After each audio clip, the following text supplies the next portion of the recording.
तो टीजर के इस सीन में असुर गुरु शुक्राचार्य रक्त बीज को जीवित करते हुए दिखाई देते हैं। लेकिन आखिरकार यहाँ पर सवाल ये उठता है कि असुर गुरु शुक्राचार्य यहाँ पर कलयुग में ही आकर उसे जीवित क्यों कर पा रहे हैं। उन्होंने सतयुग में ही जब माँ काली ने रक्त बीज को मारा था उसी वक्त उन्होंने वहां पर उसको जीवित क्यों नहीं किया था।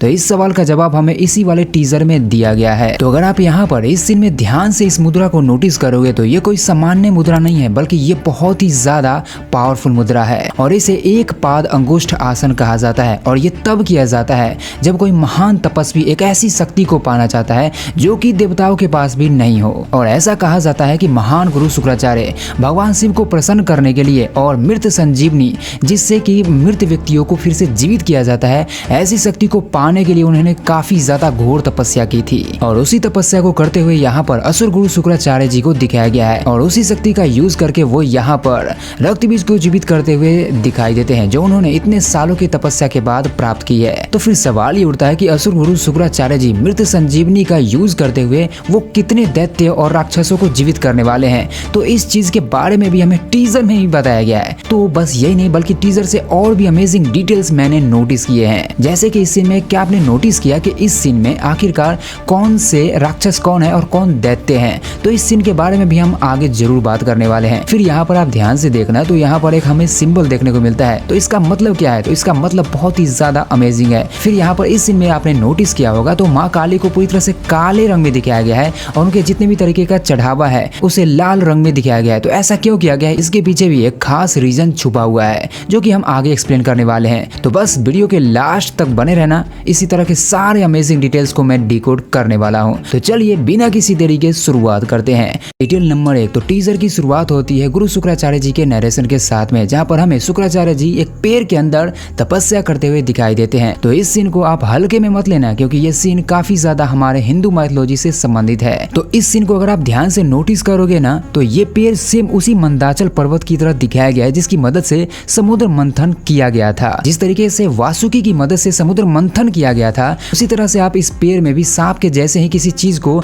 लपेटे हुए यहाँ पर नोटिस कर सकते हो। मतलब कि एक्चुअल में ये जो सीन है वो समुद्र मंथन को सिग्निफाई कर रहा है। डिटेल नंबर 2, इस सीन में यहाँ पर अगर तुम ध्यान से नोटिस करोगे तो हमें एक सिंबल देखने को मिलता है और इस सिंबल को नॉर्मल समझने की गलती मत करना क्योंकि ये काफी ज्यादा पावरफुल सिंबल है और ये जो सिंबल है वो माँ काली को सिग्निफाई करता है। और अगर इसके बीच में तुम ध्यान से देखोगे तो यहाँ पर इसके अंदर में जो ट्रायंगल बना हुआ है वो पहले तो ऊपर की ओर होता है और फिर धीरे धीरे उसका नोक नीचे की ओर आता हुआ दिखाई देता है। तो इस ट्रायंगल का ऊपर से नीचे की ओर आना काफी ज्यादा इसके पीछे अमेजिंग डिटेल है। दरअसल सीधा त्रिकोण आकाश की तरफ इशारा करता है जो कि पुरुषों की चेतना यानी कि शिव को दर्शाता है। वहीं पर उल्टा त्रिकोण जो होता है वो आदि शक्ति को यानी कि स्त्री को दर्शाता है। और तुम नोटिस करना तो ये त्रिकोण पूरी तरह से घूमते हुए बीच में केंद्र पर आकर रुक जाती है और ये चीज यहाँ पर सिग्निफाई कर रहा है कि स्त्री शक्ति जो है वो पूरी तरह से पावरफुल हो चुकी है और वो नीचे आने के लिए तैयार है। नंबर 3, पहली बार में ये नरेशन सुनने के बाद हमें ये राजसभा और थ्रोन स्वर्ग लोक जैसा लगता है, लेकिन ये सीन पाताल लोक का है। एंड यहाँ पर जितने भी लोग बैठे हुए हैं वे सारे के सारे राक्षस और दैत्य राज हैं, क्योंकि आप इन दोनों के मुकुट के ऊपर राक्षस प्रवृत्ति वाले हॉर्न बने हुए नोटिस कर सकते हो और इसका सर एक जानवर का है ही। और ये कौन हो सकते हैं मैं आपको आगे बताऊंगा।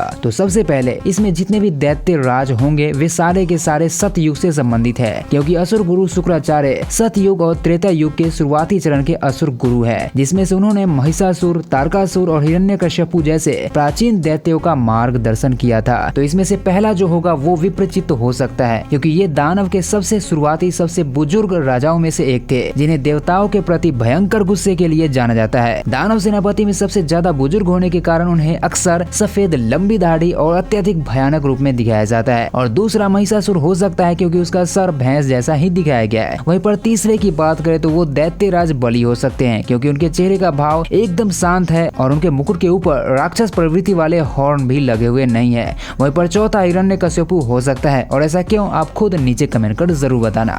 नंबर 4, फिर टीजर को ध्यान से सुनने पर हमें गुरु शुक्राचार्य जी द्वारा 14 दिनों में असुरों के विजय की बात कहते हुए सुनते हैं। केवल 14 दिनों में असुरों का विजय घोष हमारे कानों में गूंज उठेगा।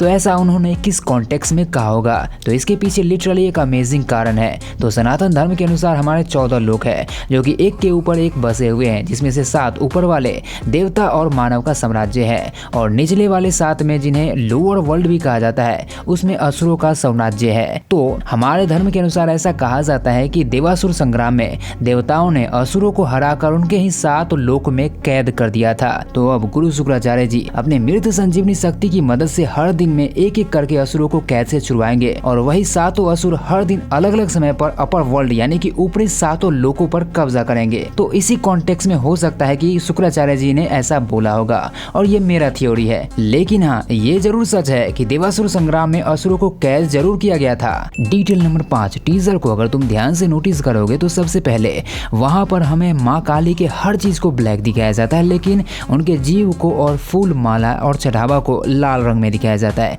तो इसके पीछे 2 अमेजिंग डिटेल्स है। पहला ये कि तंत्र शास्त्र और पुराणों के अनुसार माँ काली का रंग गहरा काला या गहरा नीला है, जहाँ पर काला रंग किसी अंधकार का नहीं बल्कि शून्य और अनंत ब्रह्मांड का प्रतीक है। जैसे कि साइंस में एक ब्लैक होल सब कुछ अपने अंदर समाहित कर लेता है, वैसे ही काला रंग यह दर्शाता है कि सृष्टि के अंत में सब कुछ माँ काली के अंदर ही विलीन हो जाएगा। इसलिए टीजर में उनके रूप और परिवेश को पूरी तरह से ब्लैक रखा गया है, जो उनकी असीमित दिव्य ऊर्जा को दर्शाता है। और नंबर 6 का डिटेल ये है कि माँ काली की पूजा में हमेशा लाल गुड़हल के फूल यानी कि रेड हिबिस्कस और लाल रंग की चीजें ही चढ़ाई जाती है। एक्चुअल में यहाँ पर लाल रंग शक्ति, जागृति ऊर्जा और रक्त का प्रतीक के रूप में यहाँ पर दिखाया गया है। मतलब कि तंत्र और पुराणों में माँ काली की लाल जीव रजोगुण यानी कि सृष्टि की सक्रिय ऊर्जा और क्रोध का प्रतीक है। वहीं पर इस सीन में जलते हुए दिए की शांत पीली रोशनी यह दिखाती है कि ये एक पवित्र और शांत पूजा स्थल है, लेकिन वहीं पर माँ काली की लाल जीव यह बताती है कि इस शांति के पीछे विनाश और एक बहुत बड़ा सैलाब छुपा हुआ है। नंबर 7, अच्छा इस सीन को देखने पर यहाँ पर विभीषण जी भी हमें देखने को मिल जाते हैं, जो कि हनुमान मूवी में हमें देखने को मिले थे।